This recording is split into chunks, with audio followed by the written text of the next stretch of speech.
Hello everyone and once again welcome back to Umar Taskeer YouTube channel. Myself Umar Taskeer. Guys, digital marketing strategies for different businesses के आज के इस particular video में हम लोग बात करने वाले हैं about digital marketing strategy for hospitals या फिर हेल्थ केयर जो बिजनेस है उसके लिए हम लोग डिस्कशन करने वाले हैं। अब गाइज यहाँ पर 3-4 चीजें हैं जिनको मैं आपको स्टार्टिंग में ही क्लियर कर देता हूँ। पहली बात तो ये कि ये वीडियो बहुत ही ज्यादा इंपॉर्टेंट होने वाला है क्योंकि over the period of time मैंने बहुत सारे जो मल्टी स्पेशलिटी हॉस्पिटल्स होते हैं उनके साथ काम किया। घंटों मैं खुद बहुत सारे डॉक्टर्स के साथ बैठा हूं, घंटों मैं बहुत सारे जो हॉस्पिटल्स की पीआर टीम होती है, जो उनकी मार्केटिंग टीम होती है, उसके साथ मैंने टाइम बिताया है। तो बहुत सारे पॉइंट्स, बहुत सारा डिस्कशन आपको इस वीडियो के अंदर ऐसा मिलेगा जो मेरे खुद के एक्सपीरियंस का है। ठीक है, तो वो मतलब वीडियो में कब कौन सा पॉइंट कितना ज्यादा इंपॉर्टेंट हो जाए वो मुझे भी नहीं पता होता है, तो प्लीज इट्स अ रिक्वेस्ट कि ये वीडियो को आप कंप्लीट देखिएगा। दूसरी चीज यहां पर जो मैं डिस्कशन करने वाला हूं ना वो मैं हॉस्पिटल्स के अराउंड करने वाला हूं। अब इस चीज पे मैं इतना जोर इसलिए दे रहा हूं क्योंकि आप बात समझो, जो डॉक्टर्स होते हैं ना उनकी डिजिटल मार्केटिंग स्ट्रेटजी अलग होती है, जो क्लिनिक्स होते हैं ना उनकी डिजिटल मार्केटिंग स्ट्रेटजी अलग होती है, और जो मल्टी स्पेशलिटी हॉस्पिटल्स होते हैं, जो हॉस्पिटल्स होते हैं उनकी डिजिटल मार्केटिंग स्ट्रेटजी अलग होती है। यहां पर मैं हॉस्पिटल्स की बात कर रहा हूं, 2 बार मैं इस शब्द को इस्तेमाल कर चुका हूं, मल्टी स्पेशलिटी हॉस्पिटल। इसका क्या मतलब होता है और ये किस तरीके से क्लिनिक से अलग है। जैसे मैं बात करूं कि कोई हेयर स्पेशलिस्ट है, केवल एग्जांपल ले रहे, स्किन स्पेशलिस्ट है कोई, तो वो एक स्किन क्लिनिक होगा उस डॉक्टर का और उसकी हम डिजिटल मार्केटिंग की बात करते हैं। ठीक है, तो वहां पर बात हो रही है स्किन क्लिनिक की।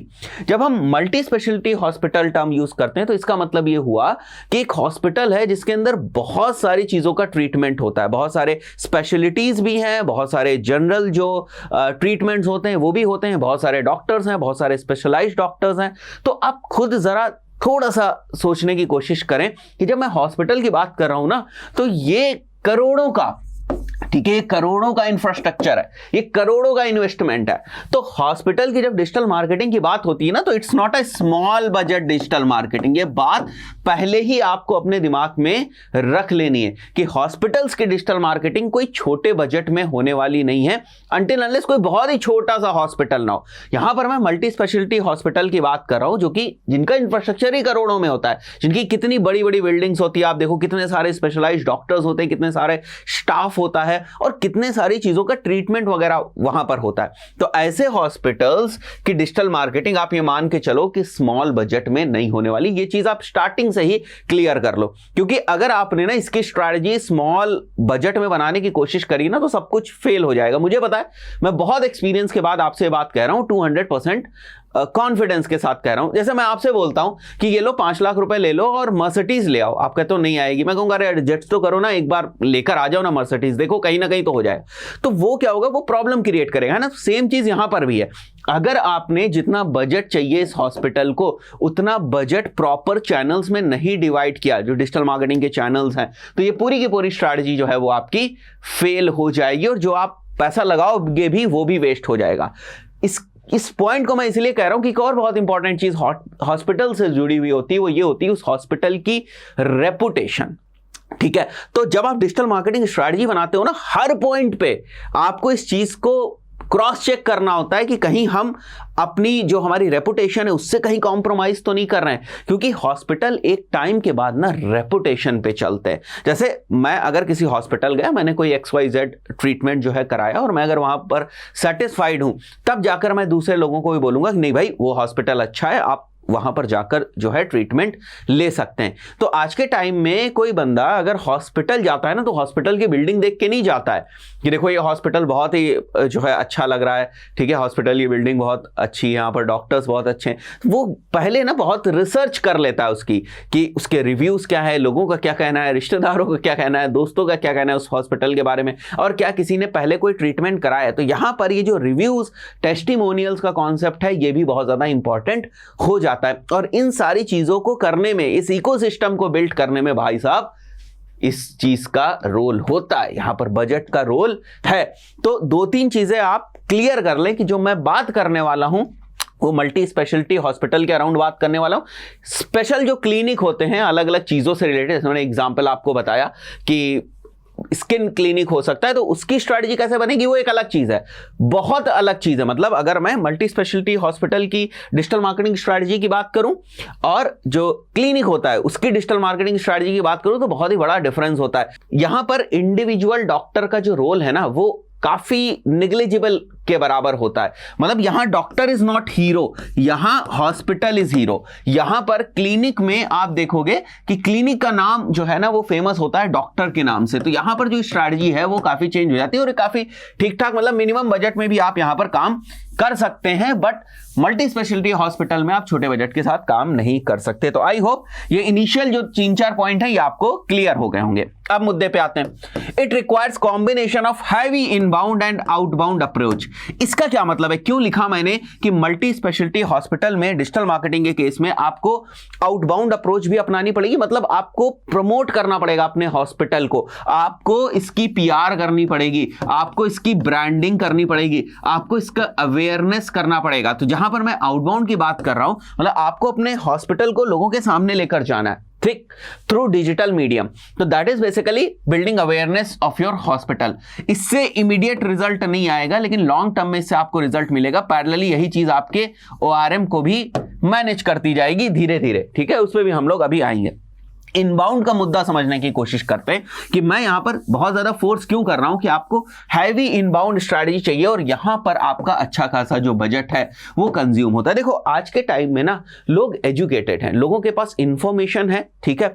तो जैसे एग्जाम्पल के तौर पे छोटा सा एग्जाम्पल लेते हैं हम लोग कि मुझे थोड़ी सी भी अगर गले में प्रॉब्लम हुई, ठीक है, मुझे खराश आई है, थोड़ी सी कोई भी मुझे थ्रोट इन्फेक्शन टाइप का अगर मुझे लग रहा है, तो मैं क्या करूंगा, तुरंत मैं गूगल के ऊपर जाऊंगा और मैं सर्च करूंगा कि ईएनटी स्पेशलिस्ट नियर मी। आज मेरे को पता है कि अगर मुझे गले में कुछ प्रॉब्लम हो रही है ना तो मुझे ईएनटी स्पेशलिस्ट के पास जाना चाहिए, या मुझे गले में प्रॉब्लम क्यों हो रही है। तो आप अगर ये कंसिडर करो कि मैं एक पेशेंट टाइप का हूं तो मैं क्या क्या करूं, क्योंकि एक्सेस है, आज मेरे पास गूगल का एक्सेस है, आज मेरे पास मोबाइल का एक्सेस है, तो ये सारी चीजें हैं, आज मेरे पास टेक्नोलॉजी है मेरे पास। तो मैं सीधे ही ना नहीं चला जाऊंगा डॉक्टर के पास, मैं पहले कुछ ना कुछ रिसर्च करूंगा, है ना। तो ये वाला जो फेज है, ये कौन सा फेज है, ये इनबाउंड वाला फेज है कि बंदा खुद ना कुछ गूगल के ऊपर सर्च कर रहा है। तो वो बहुत सारी चीजें सर्च कर सकता है, वो जो इन्फेक्शन है उससे रिलेटेड इंफॉर्मेशन ले सकता है। तो यहां हम क्या कैटर करेंगे, ब्लॉग से ये सारी चीजें हम लोग कैप्चर करने की कोशिश करेंगे, इस टाइप के जो क्वेरीज हैं उनको हैंडल करने की कोशिश करेंगे। दूसरी चीज वो ये भी सर्च कर सकता है ईएनटी स्पेशलिस्ट नियर मी। तो या तो ये वाली जो चीज है ये गूगल माई बिजनेस से कैटर हो जाएगी, या फिर हमें गूगल एड्स रन करने पड़ेंगे यहां पर। तो बात समझ में आ रही है आपको कि हमें दोनों ही चीजें चाहिए, हमें आउटबाउंड अप्रोच भी करनी पड़ेगी और हमें इनबाउंड अप्रोच भी करनी पड़ेगी। और ये सारी चीजें मैं आपको काफी एक्सपीरियंस के बाद बता रहा हूं कि डॉक्टर्स क्या सोचते हैं, डॉक्टर्स का डेटा क्या कहता है। डॉक्टर्स ने भी बहुत सालों रिसर्च करी है, तो मैं जब उनके साथ बैठता हूं तो इसी टाइप का डिस्कशन होता है, ठीक है। यहां पर देखो मैंने आउटबाउंड के लिए थोड़ा सा लिखा हुआ है, it is outbound. Actually outbound is basically reaching out to people, it is branding awareness generally, ठीक है, बात समझ में आ गई। अब स्ट्रैटेजीज पे आ जाते हैं। सबसे पहला जो पॉइंट है nature of the business, local शब्द आते ही गूगल माई बिजनेस का प्रेजेंस मैंडेटरी है हॉस्पिटल्स के लिए। आपको पता भी नहीं चलेगा कि कितने लोग यहां पर गूगल माई बिजनेस के डायरेक्शंस वाले टैब से आ रहे हैं, कितने लोग यहां से कॉल करके आपके पास आ रहे हैं। तो ये बहुत ही इंपॉर्टेंट चीज है। इसका रिजल्ट आपको इंस्टेंट नहीं पता चलता है, but over the period of time आपको इसका रिजल्ट पता चलता है। सेकंड जो पॉइंट है वेबसाइट। अब वेबसाइट की यहां पर जरूरत क्यों है इसको समझो आप। जो मैंने यहां पर आपको बताया था इनबाउंड वाला पॉइंट, ठीक है, और इनबाउंड में मैंने एक क्वेरी ली थी जो बेसिकली एक टाइप की इंफॉर्मेशनल क्वेरी थी। तो उस टाइप की क्वेरीज को हैंडल करने के लिए आपको वेबसाइट चाहिए। जो वेबसाइट होगी आपकी वो थोड़ी सी लोकल जो सर्चेज हैं उसके हिसाब से होगी, या उस चीज को ध्यान में रख के आपकी वेबसाइट जो है वो बनाई जाएगी लोकल सर्चेस को। आप ये भी कर सकते हो कि आप एक जनरलाइज्ड पेज भी बना सकते हो, और एज वेल एज आप अपनी वेबसाइट के ऊपर लोकल जो सिटीज हैं उनसे रिलेटेड भी पेजेस जो है वो बना सकते हो। वही पॉइंट यहां पर लिखा हुआ है, website for SEO, location based SEO and blog. किस लिए मैं वेबसाइट बोल रहा हूं आपको, क्यों चाहिए हमें।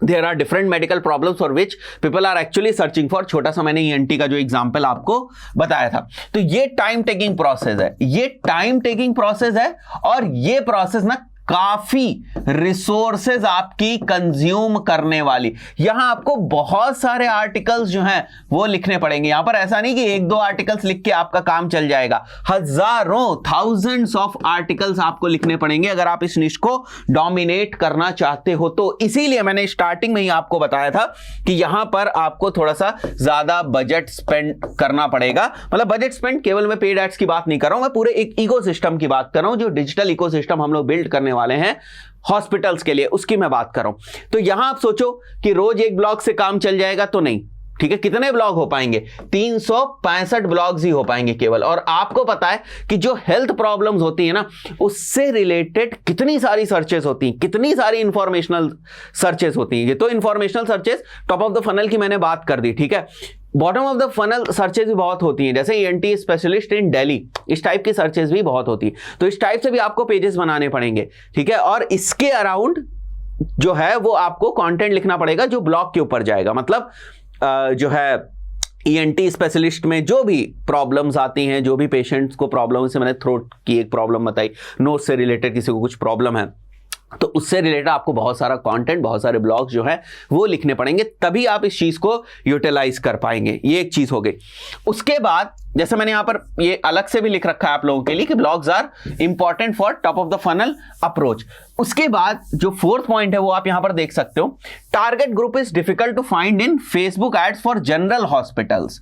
जनरल हॉस्पिटल्स मतलब अगर किसी को सर्दी जुकाम बुखार हुई है तो हम कैसे फेसबुक के ऊपर टारगेट करेंगे कि भाई हमें उन लोगों को ऐड दिखाना है जिनको सर्दी हुई है या जिनको जुकाम हुआ है या जिनको बुखार हुआ है। बहुत ही मुश्किल है, ठीक है। तो जो जनरल चीजें होती हैं उनके लिए टारगेटिंग करना मुश्किल होता है। तो यहां पर हम काफी स्पेसिफिक कैंपेन्स रन करते हैं। अब यहां भी आपको चाहिए हैवी बजट। अब स्पेसिफिक कैंपेन का मतलब क्या कि जैसे स्किन रिलेटेड ट्रीटमेंट के लिए आप अलग कैंपेन जो है वो रन करेंगे, ठीक है। इसी तरीके से लेट्स से गाइनो के लिए, ठीक है, अगर आपके हॉस्पिटल में गाइनो रिलेटेड ट्रीटमेंट्स भी हैं या गाइनो डिपार्टमेंट भी, क्योंकि मैं मल्टी स्पेशलिटी हॉस्पिटल की बात करूं तो गाइनो रिलेटेड डिपार्टमेंट भी होगा, तो इनको टारगेट करना आसान है क्योंकि यहां पर हम थोड़ा सा समझ सकते हैं कि जिनकी 3-4 साल पहले शादी हुई हो, 2-3 साल पहले शादी हुई हो, जो फीमेल्स हो, इनके एट्रीब्यूट्स ढूंढ पाना आसान है।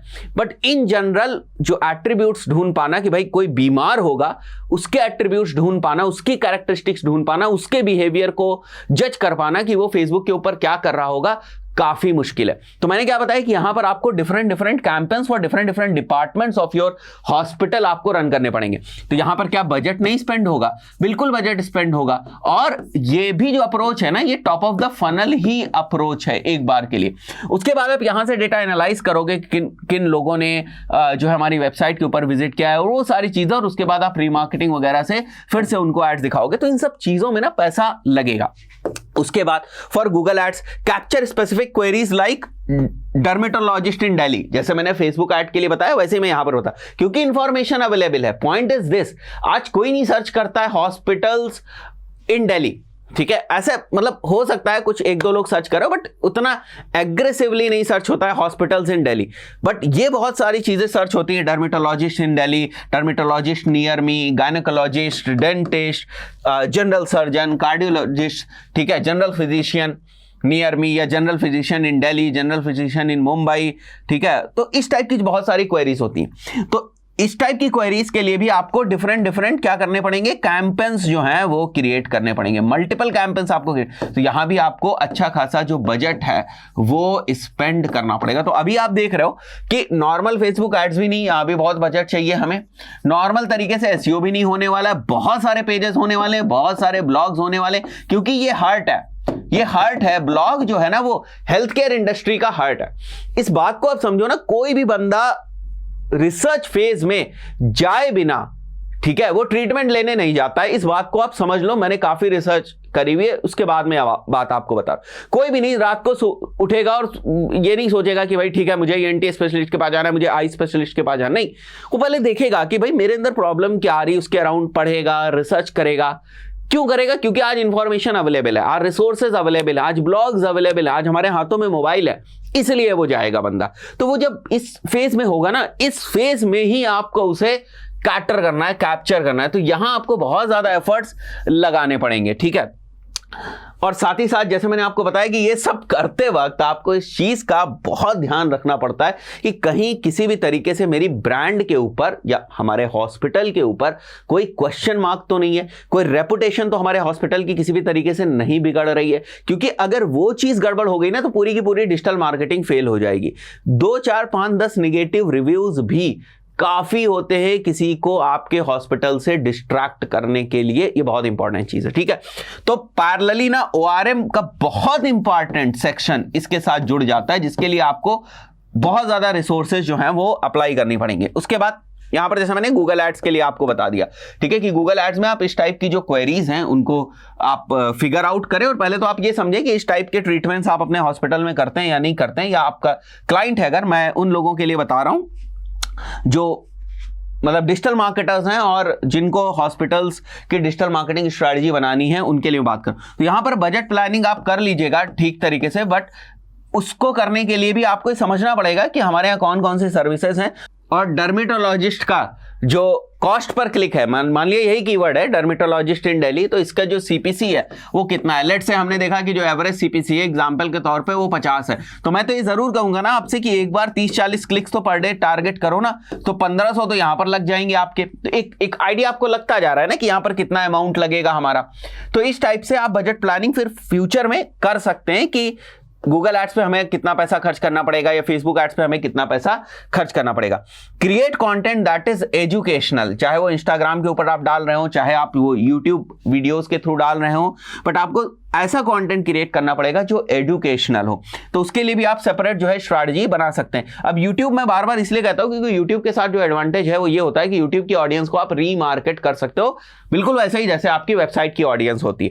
तो यूट्यूब के ऊपर प्रेजेंस आप बना सकते हो अपने हॉस्पिटल का, जहां पर आप जो बीमारियां हैं उससे रिलेटेड आप एजुकेशन प्रोवाइड कर सकते हो, जो ट्रीटमेंट है उसके रिलेटेड आप बता सकते हो। आप ये भी बता सकते हो कि लेट्स से कोई जो ट्रीटमेंट है उसके लिए सही प्रोसीजर क्या है, या जैसे किसी को अगर लेट्स से हेयर फॉल की प्रॉब्लम है तो वो किस स्टेज में है, कैसे वो जज करे। तो ऐसी बहुत सारी चीज़ें होती हैं जो पेशेंट को हेल्प करती हैं, एजुकेट करती हैं। वहाँ पर आप अपना नंबर वगैरह फ्लैश कर सकते हैं, डिस्क्रिप्शन में आप अपना नंबर वगैरह दे सकते हैं, तो अगर उसे ज़रूरत होगी तो वो आपसे कॉन्टेक्ट करेगा, ठीक है। तो इस टाइप से आप हॉस्पिटल के लिए वीडियोस वगैरह क्रिएट कर सकते हैं, इंस्टाग्राम अकाउंट वगैरह क्रिएट कर सकते हैं। हॉस्पिटल्स के लिए मैं आपको ये नहीं कहूंगा कि आप बिल्कुल डायरेक्ट पुश मार्केटिंग कर दें, बिल्कुल ना उनको बस आप ऐसा लग रहा है कि आपने वीडियोस बना के ना उनको बस लेकर ही आ जाना है आपको अपने हॉस्पिटल के अंदर। ऐसा नहीं करना, आपको उनको एजुकेट करना है और इनबाउंड वालों को जो सर्च कर रहे हैं एक्चुअली उनको पकड़ के रखना है, ठीक है। Third party platforms are not for long term. बहुत सारे ऐसे थर्ड पार्टी प्लेटफॉर्म्स आज के टाइम में मार्केट में अवेलेबल हैं जिन पे आप रजिस्ट्रेशन करते हो, कुछ परसेंटेज वो रखते हैं, उसके बाद आपको वहां से वो पेशेंट्स वगैरह जो है वो देते हैं। तो ये जो चीजें हैं ना ये लॉन्ग टर्म के लिए नहीं काम करती, क्योंकि वहां पर आप बहुत ज्यादा जो ट्रैकिंग है वो नहीं कर सकते। जब तक आपके पास उनका सब्सक्रिप्शन है, ठीक है, तब तक तो ये चीजें काम करती हैं। As soon as you will like unsubscribe them या उनका सब्सक्रिप्शन एंड होगा, आप देखोगे कि आपके पास जो फुटफॉल है वो आपका फुटफॉल जो है वो कम हो गया। फिर से मैं यही कहूंगा कि ये सब चीजें इनिशियली तो काम करती हैं। आप एक बार डिजिटल मार्केटिंग से भर भर के क्लाइंट्स तो ला सकते हैं, मतलब क्लाइंट्स नहीं पेशेंट्स की हम बात करेंगे यहाँ पर।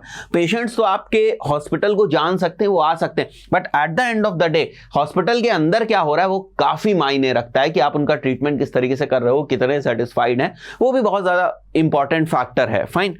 उसके बाद जैसे मैंने थर्ड पार्टी का पॉइंट आपको बता ही दिया कि आपको अपना इकोसिस्टम जो है वो क्रिएट करना पड़ेगा, ठीक है। और यहां पर भी जो मैं गूगल एड्स की आपको स्ट्रैटेजी बता रहा था, तो जैसे specific queries let's say dermatologist के ऊपर आप टारगेट करना चाहते हो तो इसके लिए भी तो आपको एक अलग से लैंडिंग पेज बनाना पड़ेगा। गायनेकोलॉजिस्ट के लिए करना चाहते हैं तो इसके लिए भी आपको अलग से लैंडिंग पेज बनाना पड़ेगा। डेंटिस्ट के लिए करना चाहते हैं तो इसके लिए भी आपको अलग से जो लैंडिंग पेज है वो बनाना पड़ेगा। और ये वाला जो जनरल वाला काम है ना वो यहां से आपका हो जाएगा आउटबाउंड से, ठीक है। आउटबाउंड से आपका जो जनरल वाला काम है वो हो जाएगा यहां से, क्योंकि यहां पर आप अवेयरनेस वगैरह आप नहीं करोगे तो बहुत सारी जो जनरल इंफॉर्मेशन है वो पेशेंट्स को मिल जाएगी आपके अवेयरनेस कैंपेन से, और जो जनरल ट्रीटमेंट्स होते हैं उनसे रिलेटेड भी इंफॉर्मेशन उनको मिल जाएगी। बट जो स्पेसिफिक क्वेरीज है उनके लिए आपको एक्स्ट्रा एफर्ट्स करने पड़ेंगे।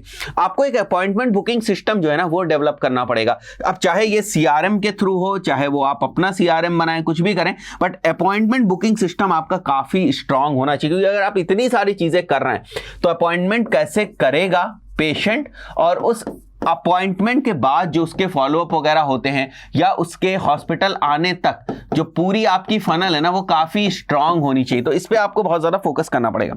लास्ट में मैंने लिखा हुआ है यहाँ पर, testimonials and reviews are very important. ORM plays an very important role in health care industry, specially in multi specialty hospital. ये चीज तो चलो क्लिनिक्स पे भी लागू होती है, जो नॉर्मल डॉक्टर्स हैं उनके ऊपर भी लागू होती है, बट यहां पर मैंने आपको जो मल्टी स्पेशलिटी हॉस्पिटल्स हैं उनके बारे में बताया। तो जो बहुत ही इंपॉर्टेंट चीज है वो थी SEO।